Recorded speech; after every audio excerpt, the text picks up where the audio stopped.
Ante las mareas de todos los días,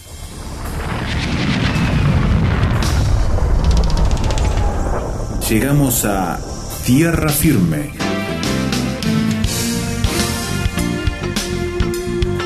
Diálogos de actualidad con Salvador de Lutri.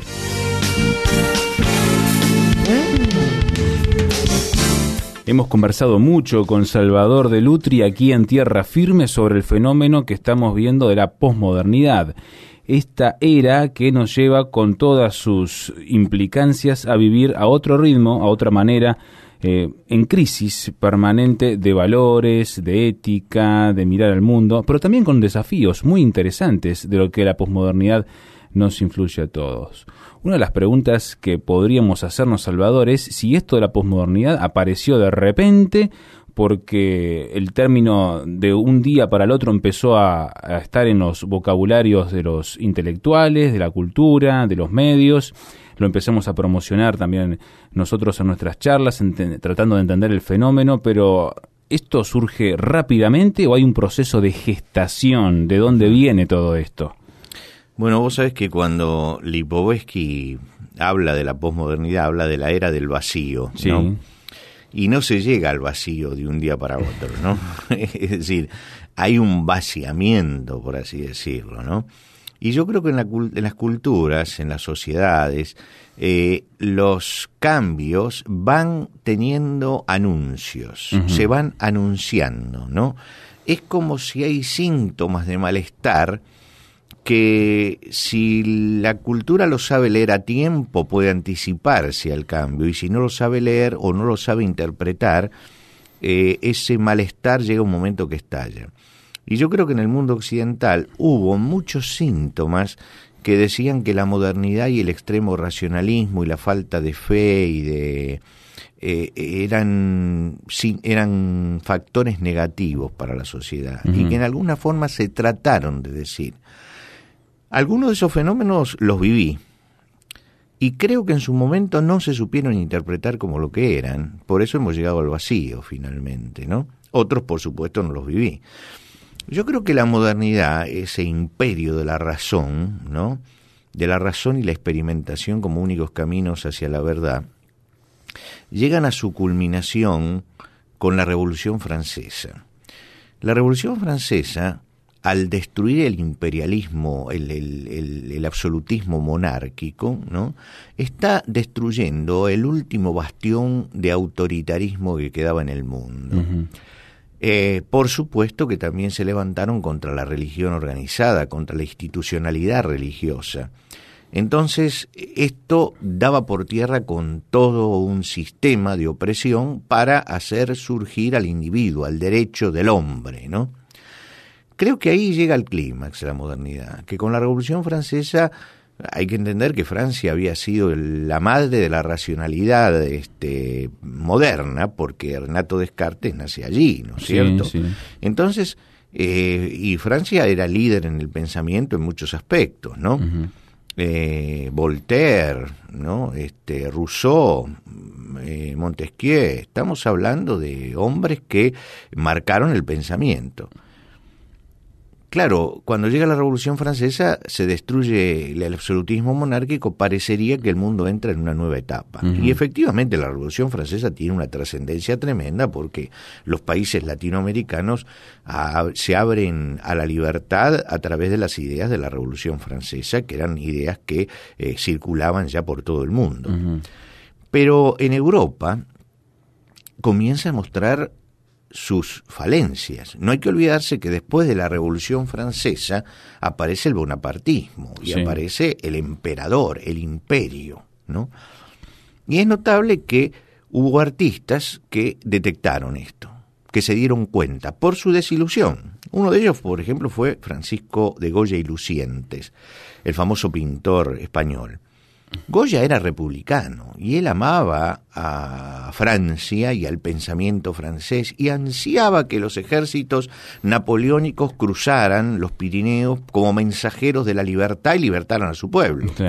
Cuando cruzaron los ejércitos napoleónicos mostraron un salvajismo extremo matando indiscriminadamente a inocentes, a viejos, violando mujeres, sumiendo a pueblos enteros en la miseria, y Goya siente el impacto de esto. Siente el profundo impacto y va a guardar las imágenes en su retina para después reproducirla. En el cuadro más famoso es Los fusilamientos del 2 de mayo, pero después toda la serie de grabados que hizo sobre la guerra, donde mostró la guerra como nadie la había mostrado antes, ¿no? Es decir, siempre la guerra había entrado en el arte casi en su aspecto heroico, sí, pero él la sí. mostró realmente en toda su miseria, ¿no? Y en la última plancha de los desastres de la guerra grabó esta frase: murió la verdad. Esto es un malestar. Esto estaba marcando que había alguien muy sensible que estaba diciendo: esto no camina, acá hay algo que está fallando en los planteos extremadamente racionalistas, ¿no? No logran concretar lo que buscaban. El otro artista del siglo XIX fue Beethoven, ¿no es cierto? Beethoven la heroica la compone para Napoleón. Para él era el héroe. Él pensaba que Napoleón era defensor de los ideales humanistas de la revolución y que su misión era difundir esto por toda Europa. Cuando Napoleón se corona emperador, él se da cuenta que esto está perdido y él dice que lleno de cólera rompió la hoja donde dedicaba la heroica a Napoleón y puso Sinfonía Heroica compuesta para celebrar la memoria de un gran hombre. Pero la frase que queda de él es que dijo: él también no es más que un hombre vulgar, también se olvidará de los derechos del hombre para servir únicamente a su ambición y se pondrá por encima de todo. Si la ambición de Napoleón estaba mostrando que esos ideales de igualdad, fraternidad y todo, que eran los ideales de la modernidad, estaban fracasando. Claro. Entonces yo creo que estos son síntomas que a veces no se han sabido leer. ¿Por qué no se han sabido leer? Y no se han sabido leer tal vez porque en la sociedad moderna, donde nosotros nos movemos, había demasiado entusiasmo por la modernidad. Y ese demasiado entusiasmo, ¿no? Fue negativo, fue muy, muy negativo. Creo que ahí tuvimos dos síntomas y todo esto constituye el movimiento romántico. No lo supo ver la sociedad en ese momento. No supo entender que querían rescatarse los sentimientos. El movimiento romántico lo que quiso rescatar fue los sentimientos. El hombre no es solamente razón, es mucho más que la razón, ¿no es cierto? Y entonces el movimiento romántico tal vez fracasa porque estaban centrándose, mirando con embeleso a la Edad Media, ¿no es cierto? Entonces era casi un movimiento nostálgico, ¿no? Pero los románticos se oponían a la separación tajante que hacía Descartes entre razón y sentimiento. Ellos querían traer el sentimiento también, darle el lugar y el valor que tenía, y toda la obra romántica lo demuestra, y la utilización que nosotros hacemos del término romántico nos muestra que ellos trajeron a la sociedad las verdades que diríamos hoy son del corazón. Claro. Sin embargo, los grandes movimientos de malestar contra la modernidad se producen después de la Segunda Guerra Mundial. Y son los que toman realmente fuerza y se expanden. Claro, y esos son los que en alguna forma, algunos de ellos los hemos vivido y tal vez no hemos sabido interpretarlos. Cuando el siglo XX culmina la Segunda Guerra Mundial en 1945, comienza la etapa más difícil, que es la depresión de posguerra. Claro. Es decir, las consecuencias de la guerra, porque la guerra no es solamente la guerra, se firma la paz y después quedan todas las secuelas de la posguerra que dicen algunos, los que la han vivido, que es peor que la guerra, la posguerra, ¿no? Porque ahí todas las miserias humanas emergen. En los Estados Unidos se desató una fiebre anticomunista, porque lógicamente Estados Unidos había sido en la guerra aliado de Rusia, y resulta que aliado de Rusia en la derrota de Alemania. Pero derrotada Alemania e Italia, Estados Unidos empieza a diferenciarse de Rusia y polariza al mundo, y se polariza el mundo en esos dos extremos, y entonces le agarra a Estados Unidos una fobia anticomunista. En esa fobia anticomunista empieza a tallar el senador Joseph McCarthy, que tiene la virtud de crear un adjetivo, que es el macartismo, ¿no? Claro. Persigue a todo el mundo, ve comunistas por todos lados, no era un paranoico, no veía por todos lados comunistas. Entonces si aparecía un hombre como Chaplin que defendía los derechos del hombre y criticaba la sociedad industrial, extremadamente industrializada, era comunista. Es decir, él acusaba a todos y fue el presidente y el que organizó el Comité de Actividades Antinorteamericanas del Senado de los Estados Unidos. Sí, y entrevistaban y perseguían y apretaban realmente a las personas para que confesaran ese tipo de filiaciones, ¿no? Sí, y trataban de destruir, ¿no? Porque acosaban a sindicalistas, a intelectuales, a artistas. Realmente, todo el que ponía una idea progresista era pasible de la ira de McCarthy. Y en su momento él tuvo muchísima fuerza. Yo creo que la posguerra y esta manifestación paranoica, enfermiza en los Estados Unidos del senador McCarthy, hace que en Nueva York surja una generación que se llamó a sí mismo generación Beat, y que terminaron siendo reconocidos como los Beatniks, ¿no es cierto? Ellos reaccionaron contra los resultados del mundo moderno. Rechazaba toda postura política, considerando que eran formas de opresión. Lógicamente tenían una idea pero pésima de lo que era la política, por lo que habían visto. Era la generación que había vivido la adolescencia durante la guerra. Desencantados totalmente. Totalmente. Y que después de la posguerra veían a un paranoico sacudiendo los estamentos de una nación y echando artistas, intelectuales, sindicalistas. Todo el que defendía un derecho era comunista y era pasible de sanciones. Bueno, esto no lo entendían. Y entonces esta gente, que era muy lúcida, la generación Beat, comenzó rechazando toda postura política, criticaron el materialismo y, lógicamente, como todos estos movimientos de protesta, se fueron al otro extremo, ¿no? Claro. Porque siempre las reacciones son pendulares y proponían lo espontáneo y lo austero como forma de vida, ¿no? El origen, por ejemplo, de la Beat Generation, que era como se los conocía, se le atribuye a Kerouac, que dicen que es el principal referente literario del movimiento, y él decía que eso venía de beatífico, ¿no? Aunque realmente parece que no es así, que él quiere en alguna forma darle un matiz casi religioso, ¿no? Al movimiento, pero lo que significaba originalmente beatnik era derrotados, ¿no? Mirá. Derrotados. El sufijo nik proviene del yiddish, ¿no? Que es un dialecto judeo-germano que usaban los judíos, que le da un sentido a la palabra derrotado, le da un sentido peyorativo, claro. Como si fuera derrotaducho. El hombre que es derrotado y ni siquiera tiene entidad de ser un buen derrotado, ¿no?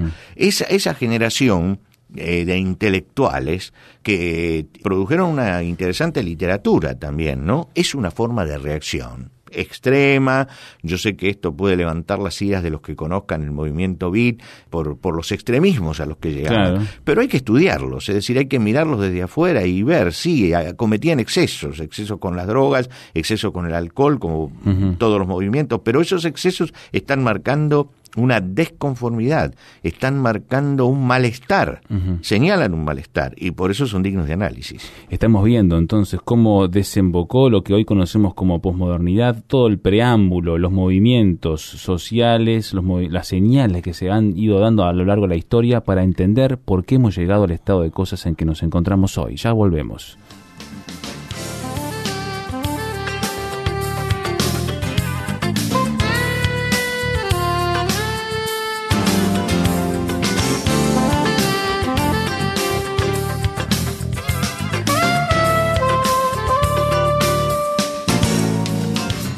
Tierra Firme en Internet. Descubra nuestro sitio materiales, datos, la transcripción de estos comentarios, frases sobre este tema que le ayudarán a desarrollar una posición con bases sólidas.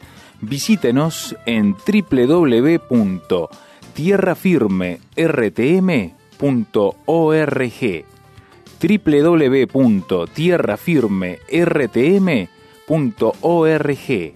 Tierra Firme es una producción de Radio Transmundial.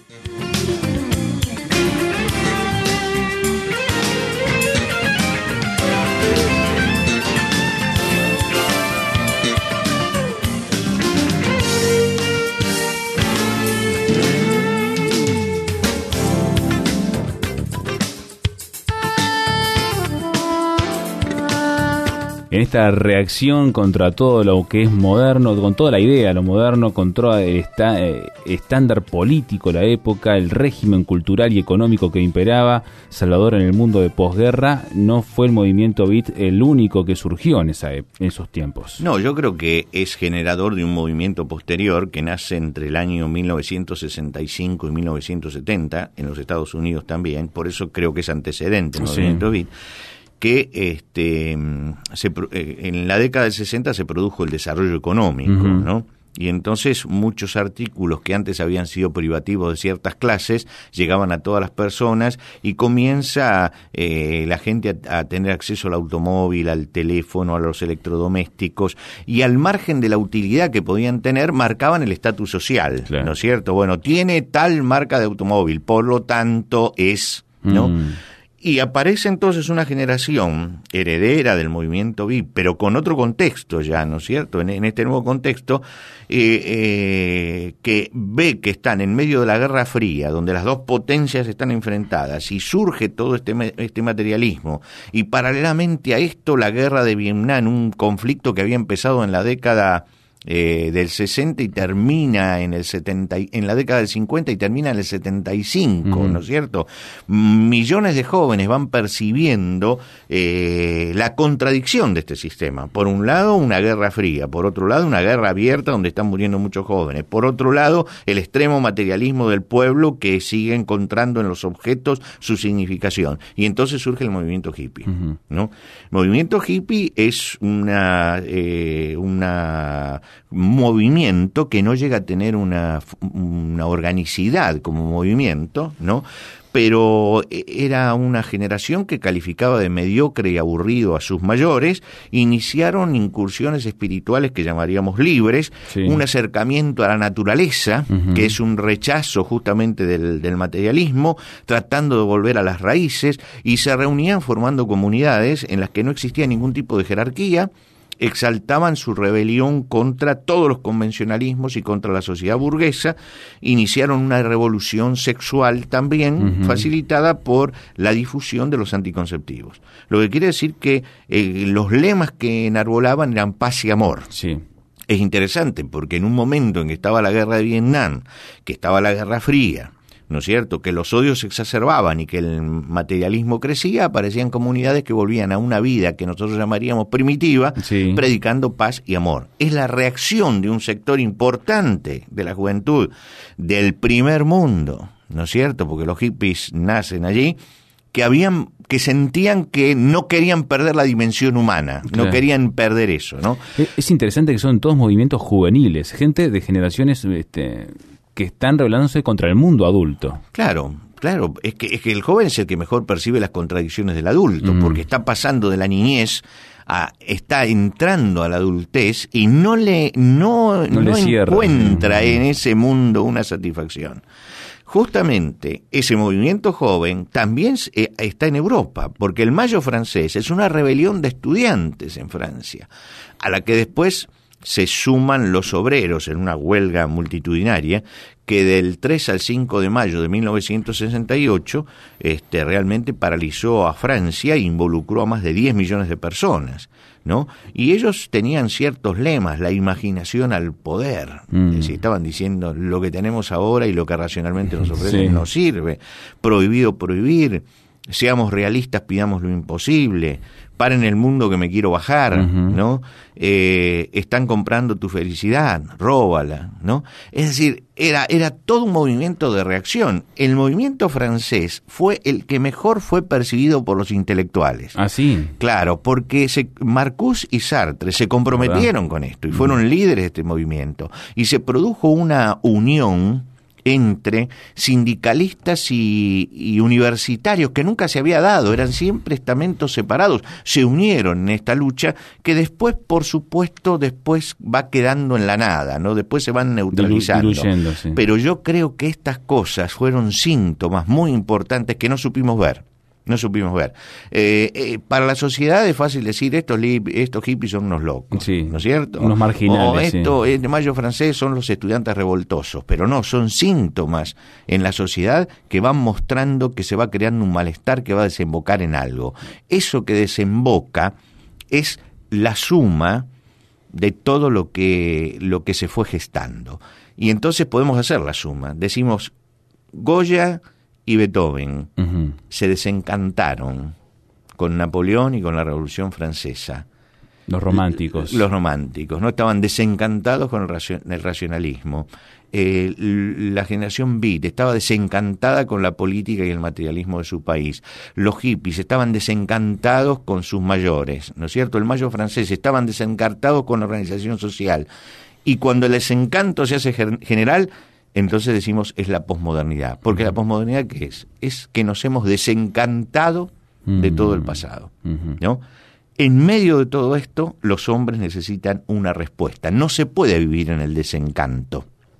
No se puede vivir, porque el desencanto lleva a la aniquilación. No podemos vivir permanentemente desencantados.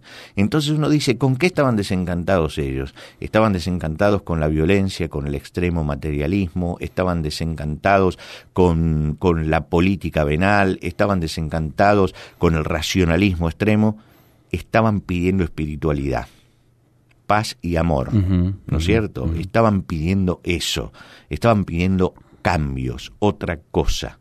Y yo creo que ahí es donde entra el mensaje cristiano. El paz y amor de los hippies es la esencia misma del mensaje cristiano. Ellos pedían paz y amor, y la fe cristiana está ofreciendo paz y amor. La negación del materialismo para entender que el hombre es un ser espiritual, emocional, trascendente, es la oferta del cristianismo. Creo que todos eran síntomas que estaban diciendo que habíamos abandonado el camino verdadero para entrar en un falso camino y llegamos al desencanto. Y yo ruego a Dios que en esta instancia de desencanto podamos revalorizar la fe que recibimos, revalorizar la fe cristiana y volvamos a esos principios que es los que van a volver a abrir en nosotros un horizonte de esperanza. El que está desencantado no tiene horizonte de esperanza. Solamente Jesucristo puede darle a esta sociedad en este momento un horizonte de esperanza.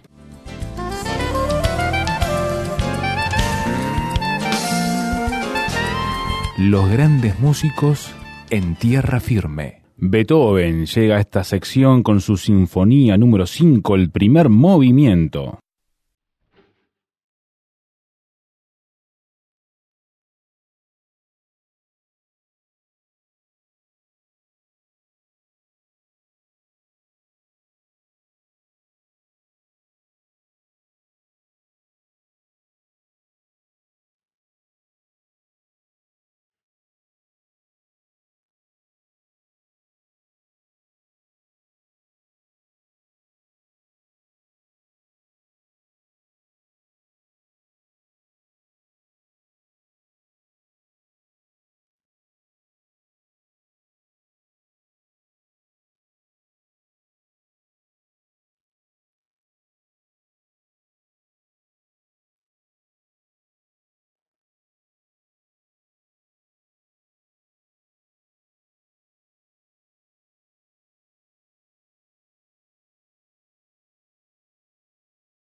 Da vergüenza pisar la música de Beethoven, la Sinfonía número 5, el primer movimiento. Necesitamos llegar al final de este espacio por el día de hoy, pero queremos recordarle a todos la posibilidad de interactuar con nosotros. ¿Qué piensa acerca de los malestares de la sociedad en la que estamos viviendo? ¿Cómo los ha ido expresando y la falta de claridad a veces que tenemos para procesarlos? Queremos saber su punto de vista, su opinión, su interacción con todo lo que acabamos de exponer. Por carta puede hacerlo a Tierra Firme, Casilla de Correo 5051, Montevideo, Uruguay. Tierra Firme, Casilla de Correo 5051, Montevideo, Uruguay. Por correo electrónico, tierrafirme@transmundial.org. tierrafirme@transmundial.org. O puede visitar nuestro sitio de internet www.tierrafirmertm.org. Allí va a encontrar el audio de este programa para escucharlo nuevamente, la transcripción, el texto de todo lo que hemos expuesto para que usted pueda utilizarlo, un foro donde opinar y otros materiales que están allí para que usted de alguna manera conozca más a fondo lo que es el trabajo de esta producción de Radio Transmundial Tierra Firme.